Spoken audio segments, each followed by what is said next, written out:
Hello, everyone. As a scientist who has spent my entire career analyzing faint glimmering dots in the sky, I have to tell you, we live for moments like this. We build our models of the cosmos on the elegance of gravity. Newton and Einstein gave us the rulebook, but what happens when a visitor drops into our solar system and refuses to play by those rules? The Atlas anomaly, this object, Atlas, we tracked it, we calculated its trajectory. On October 29th, as it swung past perihelion, its closest approach to the sun, it should have been a textbook, predictable event. It wasn't.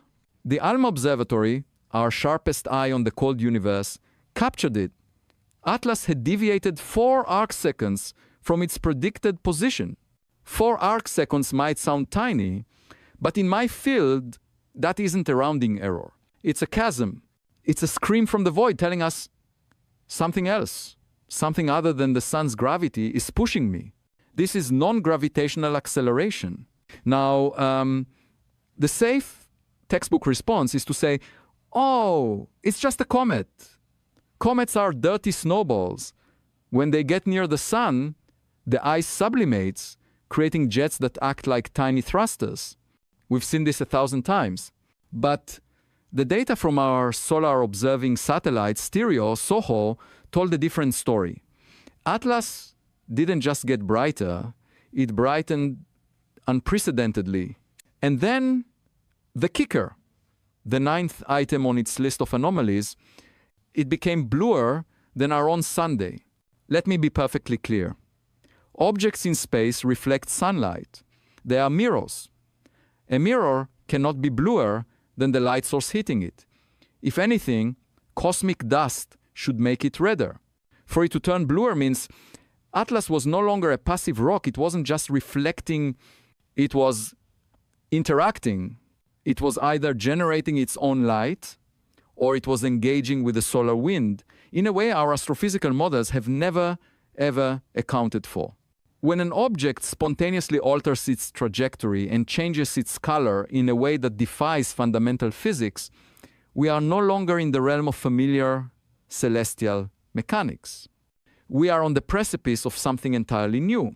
We're looking at the raw data, and numbers don't lie, and they are posing a question that forces even the most skeptical minds to pause.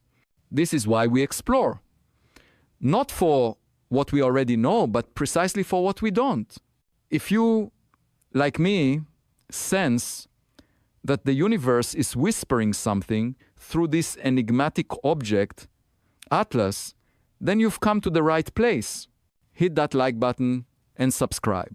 We're going to follow the data together, wherever it may lead, and trust me, the journey to decode this mystery is only just beginning. The ultimate test.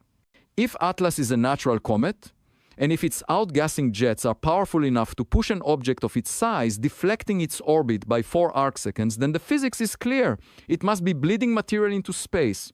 The figure derived is a minimum loss of 15% of its total mass. This isn't an abstract number. We are talking about over 5 billion tons of material. This is not a thin wisp of smoke. This is a massive debris cloud, a coma in halo, that should be easily observable. And this is the moment of truth, the 19th of December 2025, just weeks away. Atlas will make its closest approach to Earth.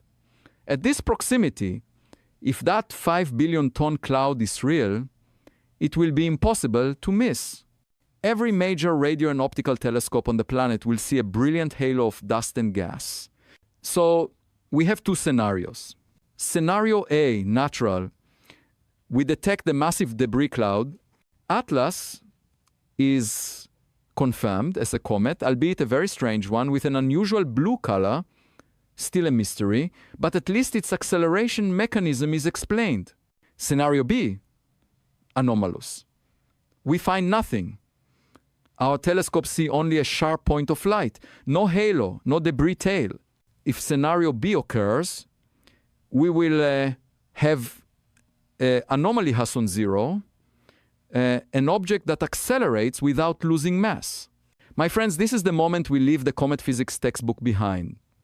An object cannot propel itself without throwing something backward that is Newton's third law. A comet ejects gas and dust. A rocket engine ejects exhaust. If Atlas is accelerating without ejecting mass, it must be interacting with another force. It's not a chemical rocket engine. We would see the plume. It would be acting like something being pushed by sunlight itself. An object with an extremely large surface area but very low mass, operating like a solar sail. This is precisely the anomaly that made Oumuamua so enigmatic, non-gravitational acceleration, with no cometary tail. Einstein's lens. Now, there is a parallel, far more subtle test, gravitational lensing. As Atlas passes near the sun, space-time itself around the sun is warped. Light from Atlases must travel through that warp, and its path is deflected. The calculation shows this deflection should be 0.27 arcseconds. It's a tiny number, but it is perfectly measurable by our modern observatories. Why does this matter? Because this deflection tells us about the very nature of Atlas. A solid, dense, rocky object will bend light slightly differently than a porous, lightweight rubble pile, which is how comets are structured. This measurement, combined with the mass loss measurement, will give us a complete portrait of this visitor. We are in a perfect scientific situation. We have an enigmatic object. We have two hypotheses, a weird comet or something else. And we have a clear, definitive test, find the debris cloud unfolding in just a few weeks. Now, I understand that to grasp the full story, we need to rewind and look at the bizarre journey of Atlas from the beginning. The impossible resume? You are right. This isn't the story of a comet. We have to understand where Atlas came from. It is the third confirmed interstellar object, ISO. We need to look at its family. Oumuamua, 2017. The first visitor, small, strangely shaped, moving oddly. It made us ask questions. Borisov, 2019, the second visitor, larger and, well, it looked exactly like a comet. It had a tail. It sublimated ice. The scientific community breathed a collective sigh of relief. They said, see, Oumuamua was just the exception. Most visitors are normal. And then Atlas arrived. Atlas shattered that normality. It wasn't like Oumuamua, and it certainly wasn't like Borisov. The anomaly of size and velocity. Let's start with the basic numbers. Size. Atlas is 1,000 times larger than Borisov and 1,000,000 times more massive than Oumuamua. Your analogy is precise. If Oumuamua was a ping-pong ball, Atlas is a high-rise building. Velocity. It is also moving faster than both previous visitors. Now combine them. In astrophysics, we rely on statistics. We model the population of objects outside our solar system. Our models predict far more small objects than large ones and far more slow objects than fast ones. What is the probability of finding an object that is both monstrously large and exceptionally fast? As your data indicates, less than 0.1%. In my lab, when a student brings me a result with a 0.1% probability, I don't say, wow, we got lucky. I say, our model is wrong. The universe doesn't typically create such extreme outliers. Finding Atlas is like finding someone who is simultaneously the world's tallest person and the world's fastest runner. It's not just rare, it makes you question if they are even the same species as us. This is the foundation. Atlas was already a near impossible object before it even got close to our Sunday, and now we begin the list of anomalies. Anomaly Hasson. The 0.2% trajectory, Atlas's orbit is retrograde. Picture the solar system as a flat disk. All the planets orbit the sun in the same direction, like cars on a roundabout. Atlas entered that roundabout going the wrong way. This is incredibly rare. Only 0.2% of interstellar objects in our models do this. Moving against the solar system's angular momentum makes it dynamically harder to be captured or even to pass through. From the very beginning, this object chose the most difficult, most improbable path to visit us. And that is only the first anomaly on a list of 9. It only gets weirder from here. We already knew its orbit was retrograde, moving against the flow of the solar system, a 0.2% probability, but this new detail that its orbit is aligned perfectly flat with the ecliptic plane within 5 degrees is a game changer. Picture this. The ecliptic plane is the flat equator of the solar system where all the planets travel. Most interstellar objects arrive from random angles from above or below this equator. Atlas isn't just driving the wrong way on the highway, it's driving the wrong way while being perfectly centered in the fastest lane. Your basketball analogy, throwing it backward and swishing the basket, is dead on. In astrophysics, we call this a fine-tuning problem. Nature does not like fine-tuning. Nature prefers chaos, randomness. When we see such a high-precision coincidence, 0.2%, my scientific brain doesn't think we got lucky. It thinks, what mechanism caused this alignment? Anomaly #2, the Defiant solar jet. This, in my opinion, is the most compelling piece of evidence so far. From July to August 2025, Atlas developed a jet pointing directly toward the Sunday. Let me state this as clearly as possible. This is the reverse of fundamental comet physics. The sun does 2 things. It heats, ice sublimates, creating gas. It pushes the solar wind and radiation pressure, push that gas and dust away. This is why a comet's tail always points away from the Sunday. It is a law of physics. You cannot negotiate with the solar wind. Atlas created an anti-tail. It was actively ejecting material against the solar wind and toward the heat source. How can a natural object do this? It wasn't thermal sublimation. It wasn't a random explosion, because it was sustained. It was like a boat trying to motor against a violent, rapid. A conservative scientist would have to struggle to explain this. Perhaps a bizarre electromagnetic interaction, a hidden fragmentation. But the simplest explanation, however alarming, is that this was not a passive reaction, it was an active one. This object was course-correcting anomaly #3, the size divided by velocity problem, 0.1%. We've touched on this, but it deserves repeating in this formal list. Atlas is both massive and extremely fast. In the universe, energy is conserved. To make a massive object move quickly, you need an immense and concentrated energy source. The molecular clouds where these objects form are typically chaotic. They produce many small, fast objects, like shrapnel, and large, slow objects, like boulders. The fact that Atlas breaks this rule, a probability of is less than 0.1%, suggests it either comes from a radically different dynamic environment or it underwent an extreme acceleration event we cannot explain with standard cometary formation processes.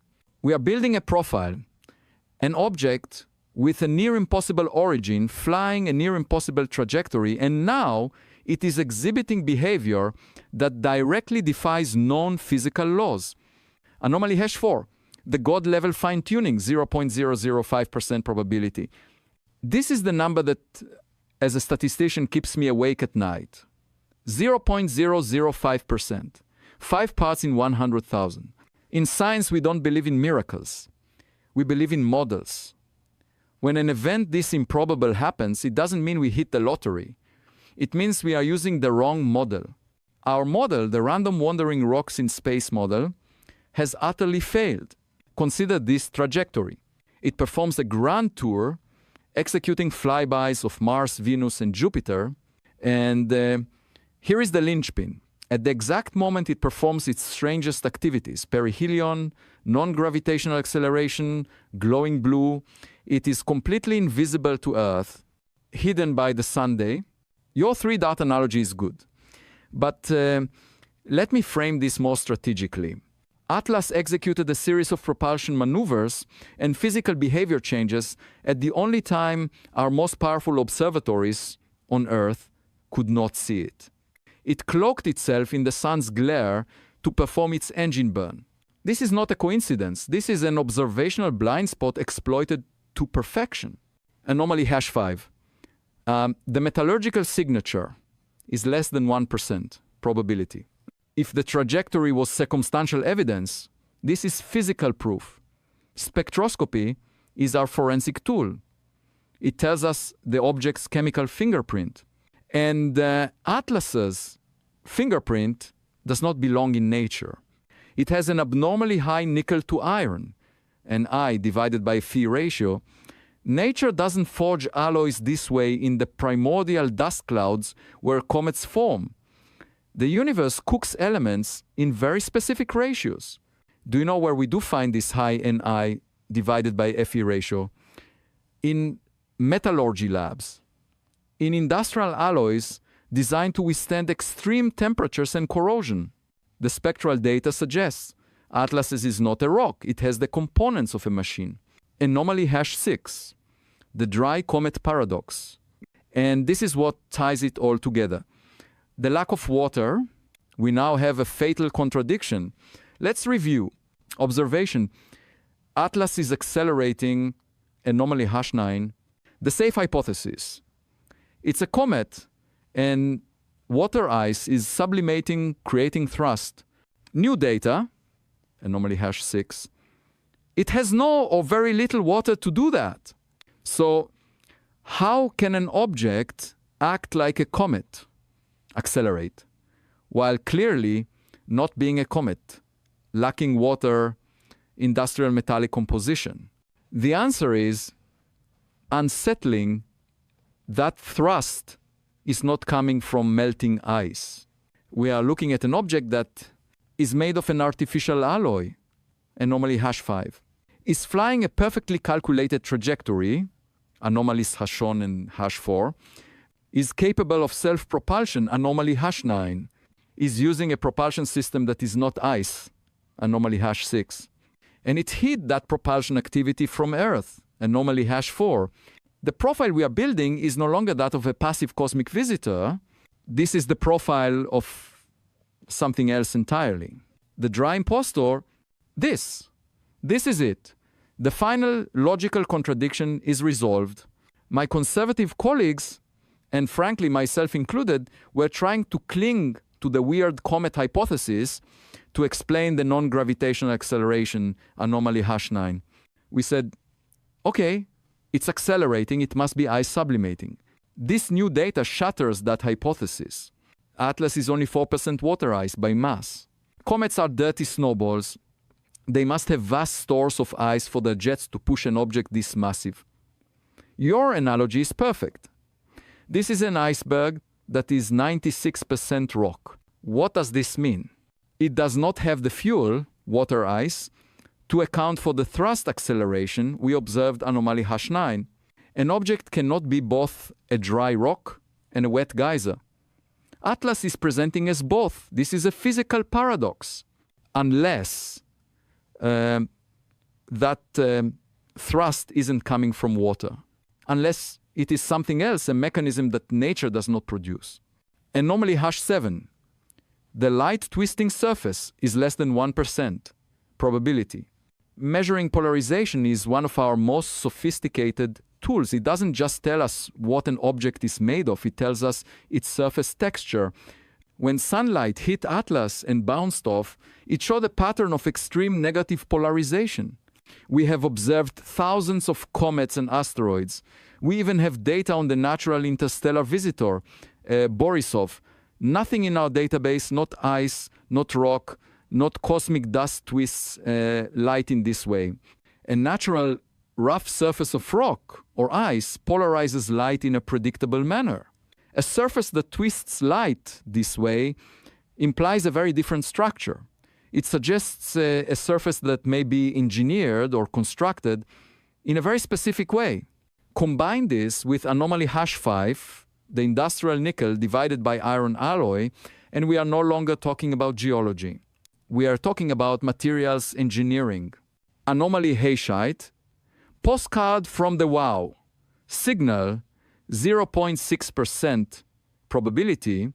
For decades, the 1977 wow signal was a fascinating historical footnote in the search for extraterrestrial intelligence. SETI. It was an incredibly strong, narrow-band, 72-second radio signal from the constellation Sagittarius that never repeated. It perfectly matched the profile of an artificial signal. And now, Atlas, it arrives from a direction only 9 degrees away from the origin of the wow signal. In the context of interstellar space, this is not a random coincidence, a 0.6% probability. Let me speculate as a scientist. Did Atlas send the wow signal? Almost certainly not. That signal was received in 1977. Atlas is only just arriving. But could Atlas be from the same star system that sent it? Think about it. In 1977, we received the radio postcard, and now, nearly 50 years later, a package, Atlases. A fine-tuned, self-propelled, metallic, dry object has arrived from the exact same address. This is a convergence that we cannot intellectually ignore. We are building the profile of an object that doesn't just challenge comet physics, it challenges our entire understanding of our place in the cosmos. The impossible blue light, we had seen Atlas brighten. But this latest data from its perihelion is a violation of fundamental physics. It became bluer than the Sunday. Let me explain why this is so jarring to astrophysicists. An object, a comet, a planet, the moon, is essentially a mirror. It reflects sunlight. Due to dust and scattering processes, that reflected light is almost always redder than the light source. An object cannot reflect light that is bluer than the light that hits it. For it to turn bluer means Atlas was no longer a passive mirror. It was actively emitting its own light. This is a high-energy physical process, perhaps some kind of extreme electromagnetic interaction with the solar wind that we have never seen before. Combine this with anomaly hash 5, the nickel divided by iron alloy, and anomaly hash 7, the light-twisting surface, and you have the picture of an object built from strange materials that is interacting with our sun in a way no natural rock ever could. Anomaly Hasson 0, potential, the moment of truth, and now we arrive at the ultimate test. This is the beauty of the scientific method. We have a hypothesis, and it is falsifiable, the event. The ALMA observatory detected Atlas accelerating non-gravitationally, the root anomaly hash 9. The natural hypothesis ruled out. The only textbook explanation is ice sublimation, cometary outgassing. The problem, anomaly hash 6, we know Atlas is a dry rock with only 4% water. It has no fuel. The calculation, even if we ignore anomaly hash 6, to achieve that acceleration, it would have to bleed over 5 billion tons of mass. This is the point where we stop debating and start observing. It is now November 2025. In December, just weeks from now, Atlas will make its closest approach to Earth. If that 5 billion ton cloud exists, we cannot possibly miss it. It will be a colossal, brilliant halo, impossible to overlook. If we do not find that cloud, we will officially have anomaly Hasson 0, acceleration without mass loss, an object propelling itself without throwing anything behind it. No rocket exhaust, no cometary ice. This violates Newton's third law in every conceivable cometary scenario, except for one. An object can accelerate without mass loss if it is being pushed by sunlight itself. If it were an incredibly thin, lightweight object with a massive surface area, in other words, a solar sail, the complete indictment. My friends, as you can imagine, the scientific community is in an absolute uproar. Let's step back And look at the file we have built. We have an object the size of a building, anomaly hash 3, made of an industrial metal alloy, anomaly hash 5, with a bizarre light twisting surface, anomaly hash 7. It is a dry rock with no water, anomaly hash 6. It flew into our solar system on a fine-tuned, near-impossible trajectory, anomaly Hashon, hash 4, arriving from the precise location of the WOW signal, anomaly hash height. It performed a bizarre maneuver, firing a jet of material at the sun, anomaly hash 2, all while hiding its main activity from Earth, anomaly number AF anomaly hash 4. And finally, it is emitting its own mysterious blue light, anomaly hash 9, while accelerating without fuel, anomaly Hashon 0, pending confirmation.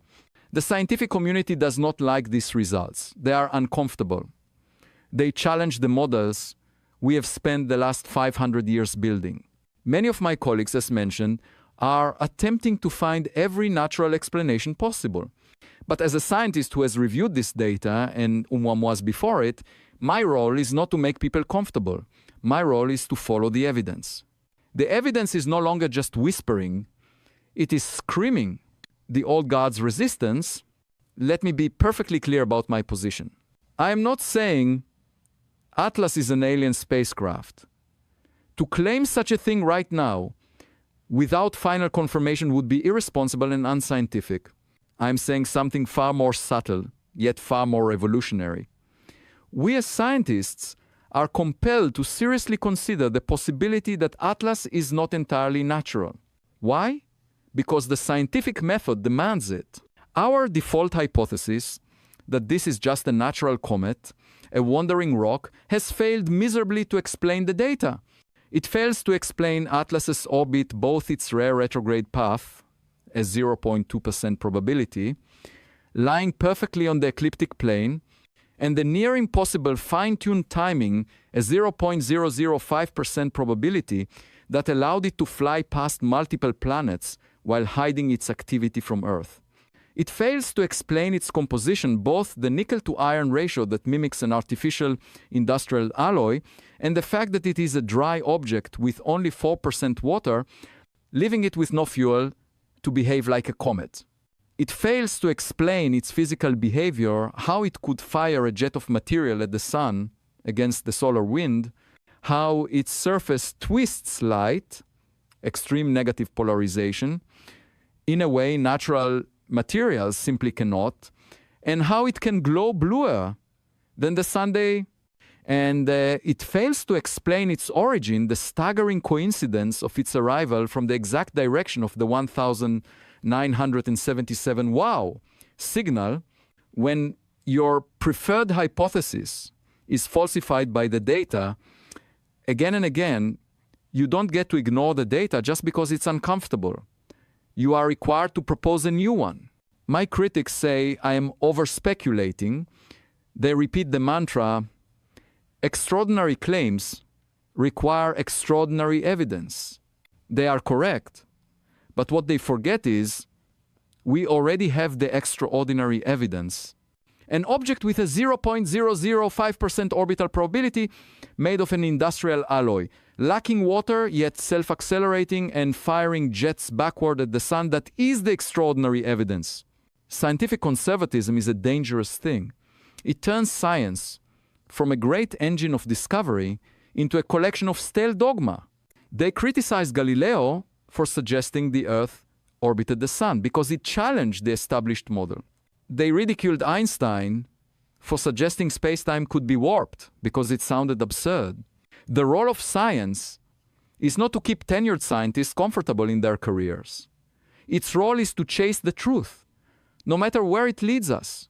By presenting the data, calculating the probabilities, 0.2%, 0.1%, 0.005%, and demanding more evidence to test the hypothesis that is the definition of the scientific method, what is unscientific is to look at all these anomalies and insist it just must be a rock. If this December, just weeks from now, we point our telescopes up and we do not find that 5 billion ton debris cloud, then the game is over.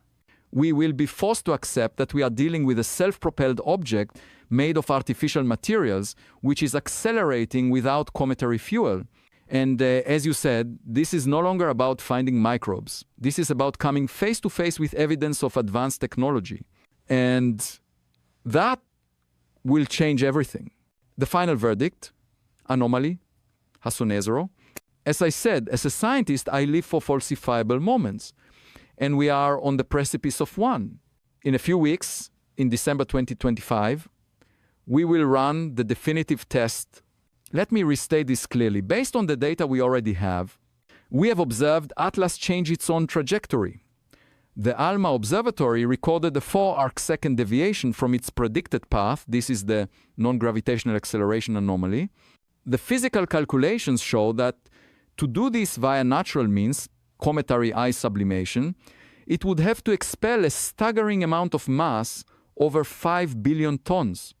As Atlas flies past its closest point to Earth, if that 5 billion ton cloud is real, it will be unmissable.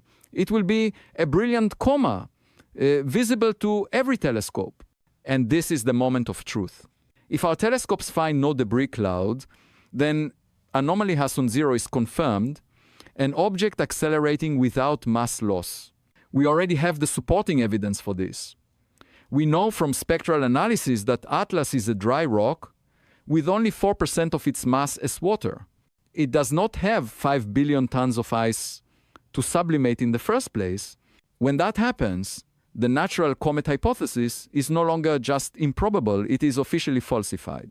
At that point, the hypothesis of an artificial object, something thin, lightweight, pushed by the sun's own radiation pressure, a solar sail, and made of an industrial metal alloy, as its high nickel divided by iron ratio indicates, ceases to be a fringe speculation.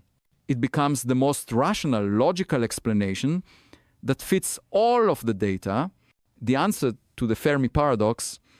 For over 70 years, ever since Enrico Fermi asked over lunch, "Where is everybody?"